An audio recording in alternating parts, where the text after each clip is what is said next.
Metal Deck de Acesco, el entrepiso que se adapta a todo tipo de estructura en una presentación de Al Oído.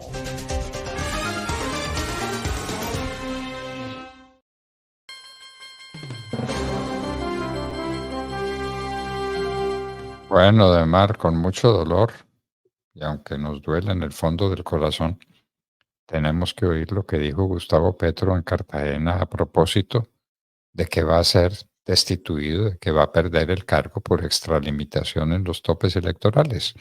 Si es que no pasa alguna cosa tan rara como que alguien diga que el artículo 109 de la Constitución no vale, o que Pues hay que adelantar un juicio penal que no existe. Entonces, ¿qué dijo Gustavo Petro? esto lo dijo desde Cartagena, doctor Fernando, donde Gustavo Petro está haciendo una gira, el marco de una gira por Colombia, luego estará en Cali, si no mal no estoy, estará hoy en Cali. Pero esto fue lo que dijo al reaccionar a la decisión del Consejo Nacional Electoral en la ponencia de Benjamín Ortiz y también de Álvaro Álvaro. Entrada. Aquí está lo que dijo Gustavo Petro. Yo seguiré hasta donde el pueblo diga. Si el pueblo dice más adelante iré, sin ningún temor, sin ningún miedo. Iremos hacia donde el pueblo colombiano ordene. El presidente de la República solo tiene un comandante al frente. Y ese comandante se llama... Bueno, el presidente tiene un comandante, que es la Constitución, que es el orden jurídico, en un Estado de Derecho, de manera que no es cosa de acudir al pueblo. Está invitando a una subversión. Sí, a una revuelta, claro.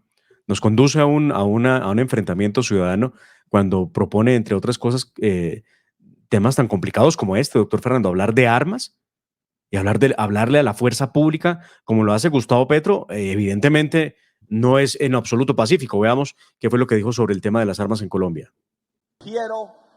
Debemos tomar.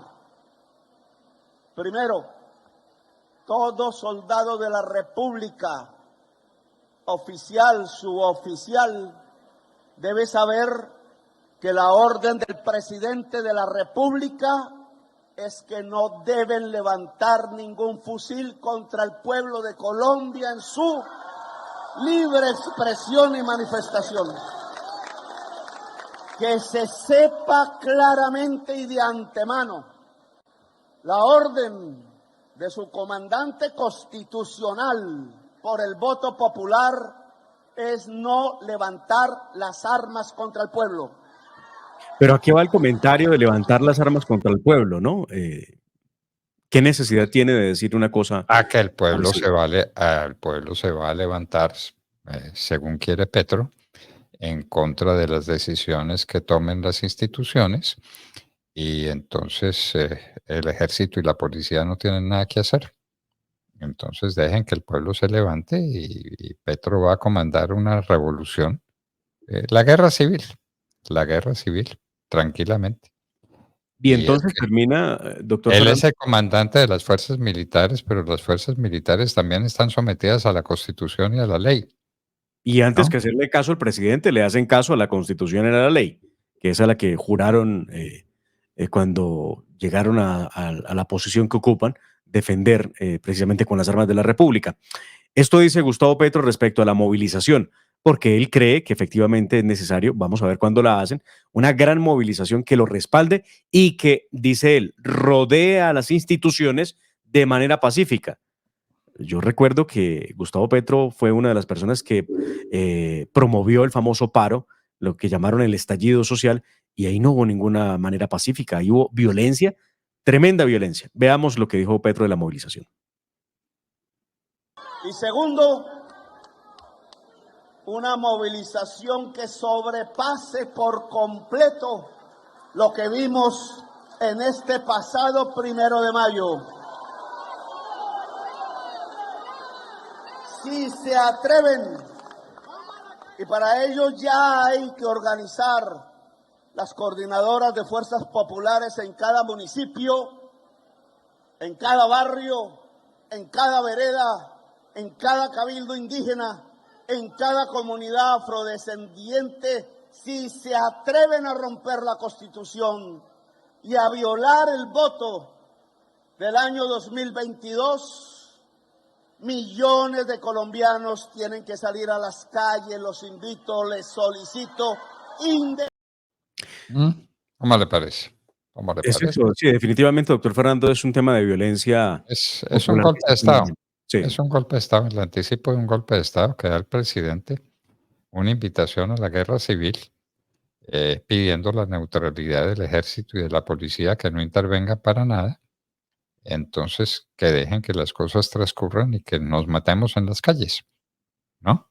Porque Y él es que, dice que doctor Fernando, Gustavo Petro se aproxima al cuento del golpe blando, del que no para de hablar él y lo hacen los que le siguen de manera ferviente sin entender una pizca de lo que está pasando realmente con Gustavo Petro. Yo voy a explicar, doctor Fernando, los puntos clave de la ponencia de Albarrán Prada y de Benjamín Ortiz en contra de Gustavo Petro, porque las pruebas son concluyentes, lo que hay en ese documento de más de 300 páginas. Pero vea usted, esta fue la forma en cómo reaccionó Gustavo Bolívar, que es más o menos la copia de cómo reaccionan todos los petristas en el país. Entonces, si aquí hubo delito antes, ¿por qué tienen que juzgar el delito ahora? ¿Qué tal la comparación? Aquí está Gustavo Bolívar. Pues que cuando se presentó la ñeñe política, los magistrados cerraron el caso, con la campaña financiada por Odebrecht también cerraron el caso, y ahora por una financiación de los maestros, supuesta financiación, pues ahí sí abren una investigación. No se mide con el mismo rasero todas las campañas. Sí, es obvio, es que son muy evidentes. Son muy evidentes, de verdad. Yo creo que ese es parte del golpe blando, seguro. Bueno, listo. y este es un funcionario público, ¿no? Funcionario público, sí, señor. El director del Departamento de Prosperidad Social, Gustavo Bolívar. Hágame el favor. Hablando del golpe blando.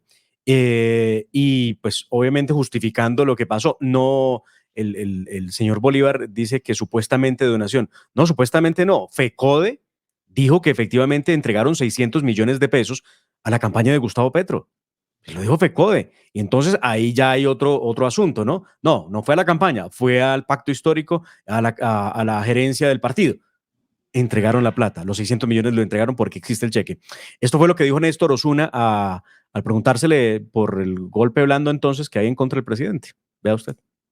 ¿Dónde eso usted? Pues mire, la información que yo tengo es que el CNE aún no ha tomado ninguna decisión. Por lo que entiendo por prensa, se presentó un proyecto, pero aún no se ha decidido. En cuanto haya algún pronunciamiento del Consejo Nacional Electoral, pues por supuesto habrá acatamiento y según lo que ocurra, pues se verá el camino a seguir, siempre con acatamiento y obediencia a lo que allí se decida. Pero no me adelantaría porque no sé si va a ser seguir con la investigación o archivarla, eso no lo sé. Acatamiento. Bueno, hay que destacar lo que dice Néstor Osuna, que es lo contrario de lo que dice el presidente Petro. Mucho más sensato que los otros funcionarios que ayer salieron a incendiar el país con declaraciones. Claro, que no hay que acatar, sino hay que salir a la calle, el ejército y la policía neutrales y la guerra civil. Y una manifestación más numerosa que la del 1 de mayo, que no fue por Petro, que fue la celebración del Día del Trabajo que Petro aprovechó. Le tengo un dato de eso, ¿sabe? Doctor Fernando, un dato bien interesante. ¿Sabe usted cuántos sindicalizados hay en Colombia? 1.200.000. No era para menos. La marcha del Día del Trabajo es importante en Colombia. Son muchos los que salen. Pero de ahí a que van a salir a respaldar a Petro ¿al son de qué? ¿A la bulla de qué? Y eso no salieron a respaldar a Petro, sino que salieron a celebrar su Día del Trabajo. Y entonces claro, todos los años. Petro lo utilizó y se le olvidó recordar, porque estaba diciendo pues que el secuestro era absolutamente inaceptable, se le olvidó que él fue secuestrador con el M-19, ¿no? Claro. Las cárceles del pueblo. No olvide que usted tiene la tarea de darnos una lista de quienes estuvieron en las cárceles del pueblo. Yo le pregunto, ¿el doctor Carlos Pacheco no estuvo en una de esas cárceles del pueblo? Pacheco estuvo secuestrado por el M-19, sí señor. Tengo que revisar si él estuvo en una de las cárceles del pueblo, que Perdóname la respuesta tan simple, pero ese era el mecanismo del M-19. Uno de los colombianos más prestantes y más distinguidos y más exitosos, creador de un grupo tan importante como el Grupo Colpatria, estuvo metido en una cárcel del pueblo. Qué horror, qué horror. Los de la Embajada de la República Dominicana, ¿cuánto tiempo estuvieron secuestrados por el M-19? ¿Se le olvida eso? Pero recuerde que él habla de la política del amor, ¿no? Y le recuerda al ELN que esto es con política del amor, es lo que dice Gustavo Petro. La política del amor, y ni hablar pues de la toma del Palacio de Justicia y de los asesinatos en el Palacio de Justicia, de las persecuciones posteriores a quienes fueron los héroes que salvaron la República, mientras se defiende lo indefensable. Eso fue la cosa más atroz que ha habido en América. El ataque al Palacio de Justicia y el asesinato de la Corte Suprema de Justicia y del Consejo de Estado. Bueno. Y veamos entonces, doctor Fernando, qué dice la ponencia del Consejo Nacional Electoral de Benjamín Ortiz y de Álvaro Hernán Prada, que le formulan cargos a la campaña del presidente Gustavo Petro y a Gustavo Petro por la presunta financiación de fuentes prohibidas y violación de topes electorales. El documento tiene 314 páginas. Se detalla que en total se ocultó de las cuentas oficiales para la aspiración presidencial de Gustavo Petro 6.011 millones de pesos en ambas vueltas a la presidencia de la República, sumando ambas vueltas. Según los magistrados, esta es la violación de los topes electorales y el total es ese, 6.011 millones de pesos entre las dos vueltas. De acuerdo con la ponencia, hay documentos que muestran el ocultamiento de información, la alteración de información, triangulación de recursos e incluso se establece que se usó plata para pagar testigos electorales con un origen desconocido. No se sabe cuánto y de dónde salió la plata para los testigos electorales de la campaña de Gustavo Petro. La ponencia debe ser debatida por el Pleno del Consejo Nacional Electoral. Aún no se sabe si lo harán hoy o si quedará para la próxima semana, el día martes. Por lo pronto, algunos colegas periodistas que han estado muy cerca del proceso me indican que pues, de los 9 magistrados, recuerden ustedes que hoy el Consejo Nacional Electoral tiene 10 magistrados, uno que pertenece al grupo FARC, ahora Comunes, y 9 que son los que tienen voto, porque ese no tiene, solamente tiene voz, pero no tiene voto, tienen la siguiente composición. De la oposición hay 4 magistrados que votarían obviamente a favor del proceso en contra de Gustavo Petro. De gobierno hay 3 y hay 2 nombres que están indecisos de si se van con Petro o si se van con la oposición. Llama la atención. Pero ¿cómo se van en contra? Es decir, las pruebas son contundentes, doctor Fernando. ¿Destituyen las matemáticas? Las pruebas son contundentes. Bueno, muy bien. Llama la atención, doctor Fernando, que se investiga directamente a Gustavo Petro en este proceso, porque pues a fin de cuentas Gustavo Petro tiene que ser investigado y procesado por la comisión de acusaciones que le quitaría la investidura, la dignidad de presidente de la República y lo pasaría a la justicia ordinaria por cometer un delito que, entre otras cosas, está tipificado en el Código Penal colombiano, pero también que se encuentra establecido en el artículo 109 de la Constitución Política. En la ponencia hay pruebas de que hubo giros por 931 millones de pesos en primera vuelta y 177 millones para pagar testigos electorales en segunda vuelta en las plataformas de Supergiros y su red. También se habla de la donación de 530 millones de pesos de la Colombia Humana para transporte, para alimentación y logística el día de elecciones. También se habla de un préstamo del Polo Democrático. También se habla, por supuesto, de la platica del abuso de la Unión Sindical Obrera, los de Ecopetrol. 1.033 millones de pesos que se utilizaron. Y, por supuesto, no queda a un lado el escándalo que hay detrás de SADI, recuerda usted, la empresa de servicios aéreos de Ibagué, y también Daily Cop, de la que se habla, se aportaron 2.000 millones de pesos. Nada de esta plata que estoy mencionando aparece en cuentas claras de la campaña del presidente Gustavo Petro. Muy bien. Esa es la situación. Estamos al borde del problema más grave que habría afrontado Colombia en toda su vida independiente. Un golpe de Estado promovido desde el gobierno nacional. Nada menos que eso. Bueno, Demar, quiero decirle que estoy muy dolido. Yo no tengo simpatía política ninguna por la señora Claudia López, pero siempre entendí que era una mujer transparente.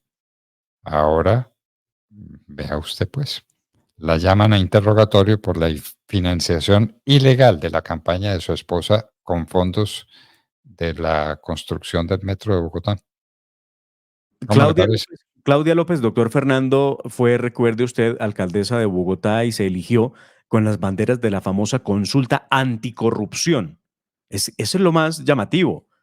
Fue la que promovió la consulta anticorrupción, consulta que tenía en muchos casos artículos y propuestas que ya existían en Colombia, otra cosa es que no sirvan, pero ya existían.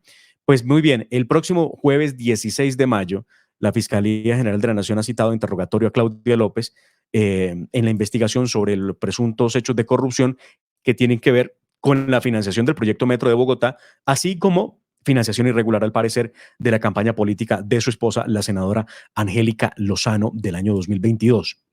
El ente investigador, según doctor Fernando, los primeros datos que llegan respecto de esta investigación, tiene una serie de audios, oiga muy bien esto, tiene audios, conversaciones telefónicas entre José Joaquín Silvardila, exfuncionario del Ministerio de Transporte, y un ciudadano chino. En los audios que se grabaron entre enero y marzo del 2022, al parecer, ambos sujetos concretan un millonario movimiento de dinero al proyecto Metro de Bogotá y aportes a la campaña de Angélica Lozano. Eso es lo que tiene la Fiscalía y la razón por la que llama a Claudia López.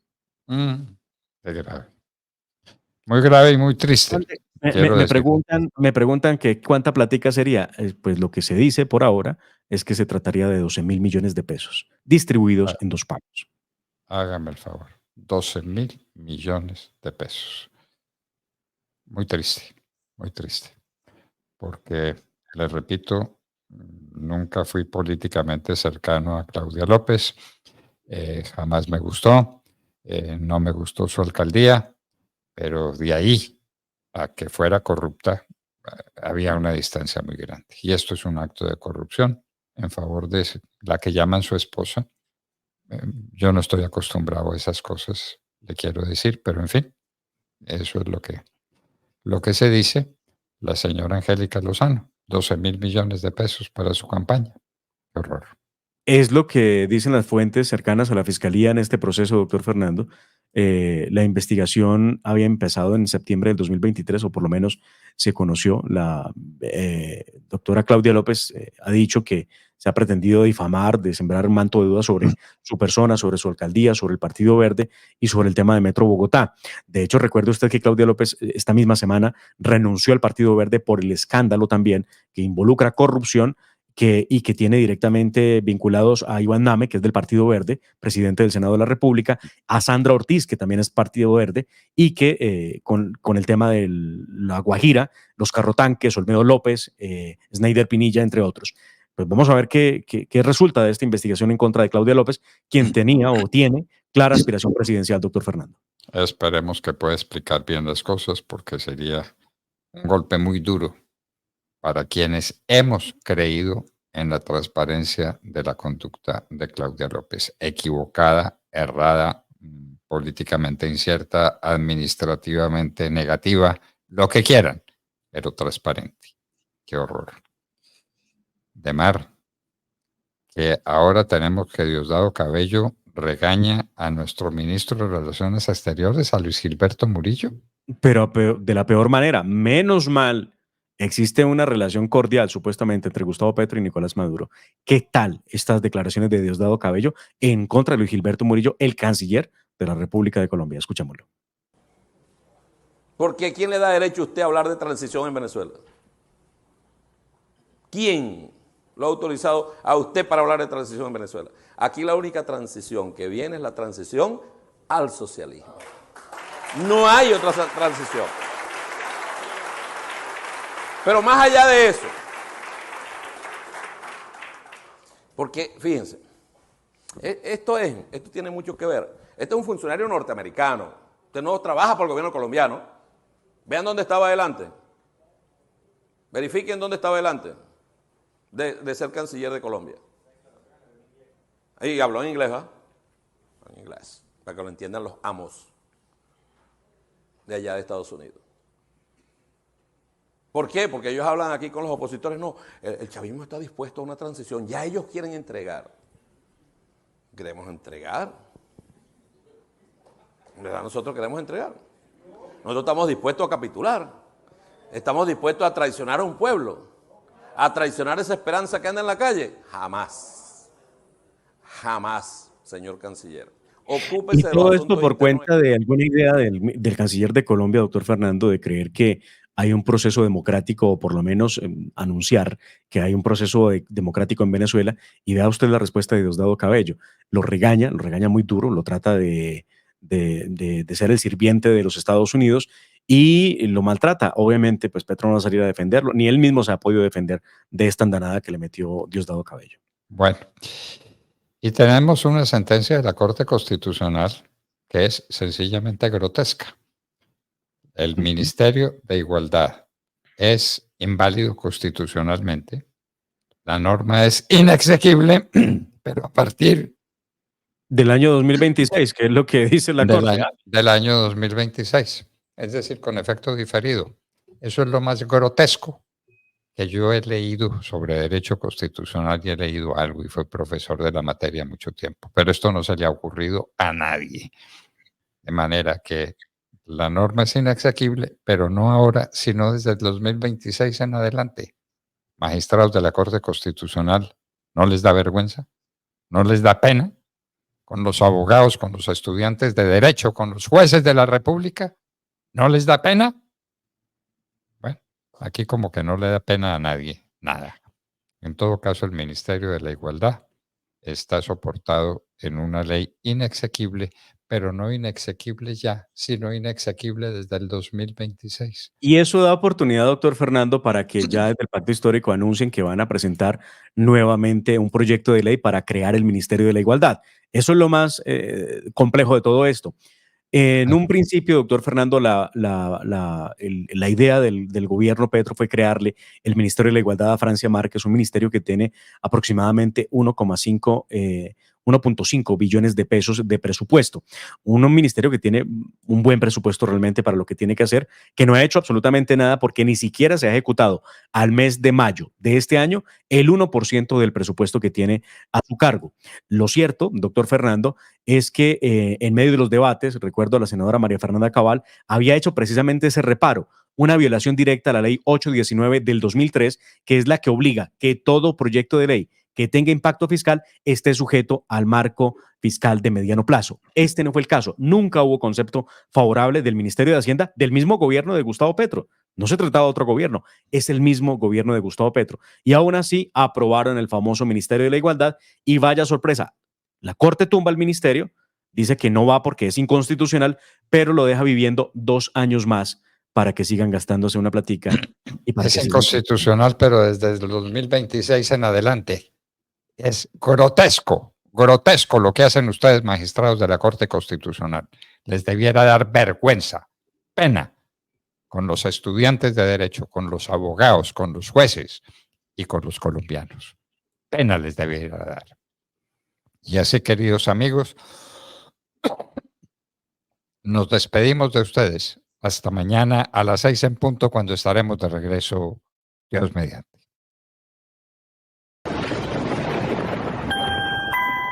La familia Ramírez duerme tranquila porque su techo está bien hecho. Bien hecho como las cubiertas Asesco. Por su doble capa protectora, son ultra resistentes a la corrosión y al paso del tiempo. Para que tu techo quede bien hecho, exige calidad Asesco. www.lahoradelaverdad.com.co. Escúchenos desde cualquier parte del mundo a través de nuestra página de internet. Opinión, deportes, cultura y entrevistas. Visítenos y participe. www.lahoradelaverdad.com.co. Pase la voz.